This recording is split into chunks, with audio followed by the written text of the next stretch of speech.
மாணவர்கள் வெற்றி பெற்றிருக்காங்க. நம்ம ஏற்கனவே வந்து பார்த்தீங்கன்னா இப்போ அப்போ டிஎன்பிஎஸ்சி மாதிரியே நிறைய பிள்ளைகள் வந்து 28 பிள்ளைகள் உட்காந்துருப்பாங்க. அப்போ இப்போ வந்து அந்த இது குறைஞ்சிருக்கு.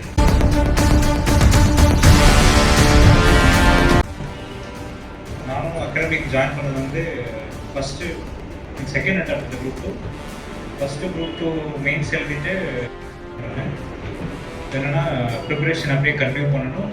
ஸோ அப்புறம் எனக்கு இங்கே அகாடமியில் ஒரு ஒர்க்கும் கிடச்சிச்சு.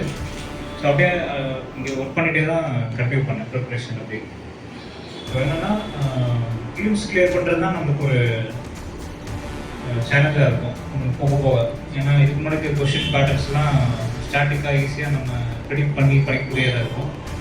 ஸோ போக போக கொஷின்ஸ் ரொம்ப டஃப்பாக்குறாங்க.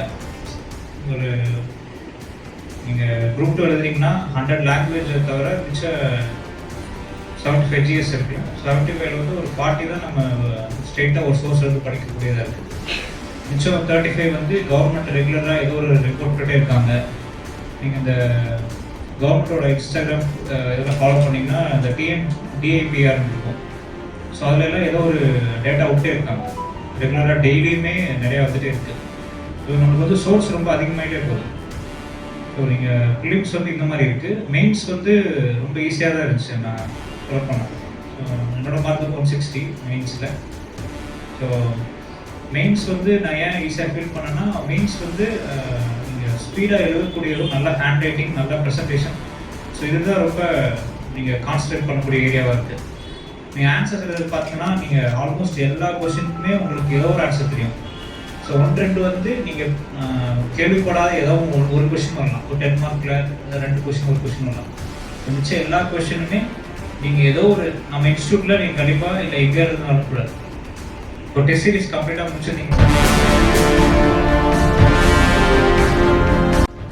சார். தேங்க்ஸ் ஃபஸ்ட்டு எனக்கு இந்த ஆப்பர்ச்சுனிட்டி கொடுத்ததுக்கு. ஸ்டடீஸ் பற்றி பேசுகிறது வந்து என்னோட நிறைய மார்க் எடுத்தவங்க வந்து பேசுவாங்க. அண்ட் ராஜேஷ் சார் சூப்பராக சொன்னார். Sailesh sir of course from his experience வந்து நிறையவே சொல்லிட்டாங்க. But I would like to cover the emotional part. ஏன்னா இப்போ நீங்கள் எத்தனை பேர் வந்து ஃப்ரெஷர்ஸாக படிக்க வந்துருக்கீங்கன்னு எனக்கு தெரியல.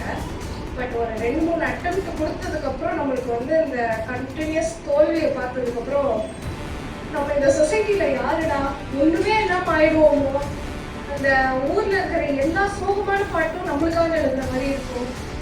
ஊரில் இருக்கிற எல்லா மோட்டிவேஷ்னல் சாங்ஸும் வந்து அப்படி கேட்டால் அப்படியே ரத்தம் அப்படி இப்படின்னா ஓடும். அந்த மாதிரி இருக்கும். ஆனால் நம்ம தனியாக உட்காந்துட்டு இருக்கும்போது படிக்கிறோமோ இல்லையோ என்ன பண்ணலாம், அடுத்து என்ன ஆக போகுது, இவன் கேட்பானே அவன் கேட்பானே, ரோட்டில் இப்படி சும்மா போயிட்டு இருப்போம். இன்னும் தம்பி எவ்வளோ நாளாக இதே படிச்சுக்கிட்டு இருப்பேன், வேலைக்கெல்லாம் போகலையா? பொண்ணுங்களுக்குன்னா அதை விட சூப்பர், எப்பமா கல்யாணம். அவங்க பேச்சு என்ன பேச்சு அப்பா, உண்மையிலேயே ரொம்ப நல்ல ஸ்பீச்சுமா. மோட்டிவேஷன் ஸ்பீச்சுனா உண்மையானது அதுதான். அந்த மாதிரி ரொம்ப நல்ல கேஷுவலாக யதார்த்த இதோட நடந்த நிகழ்வுகளை அப்படியே தன் முன்னாடி கொண்டு வந்து நமக்கு எல்லாத்தையும் சொல்லிட்டாங்க. உண்மையிலேயே அது அவங்களுடைய பர்சனல் எஃபர்ட் தான் சொல்ல போனால். அதுக்கு காரணமாக நமக்கு இருந்தவரும் சைலேஷுங்கிற போது நமக்கு எல்லாத்துக்குமே சைலேஷ் இருக்காரு. அதனால நீங்கள் எல்லாத்துக்குமே அவர் திருத்தனாக மட்டும் இல்லை, எல்லாத்துக்காகவும் சைலேஷ் வந்து செஞ்சுட்டு இருக்காரு. அதனால அவருக்கு இந்த நேரத்தில் நன்றியை தெரிவித்து போகிறேன் சார். வேற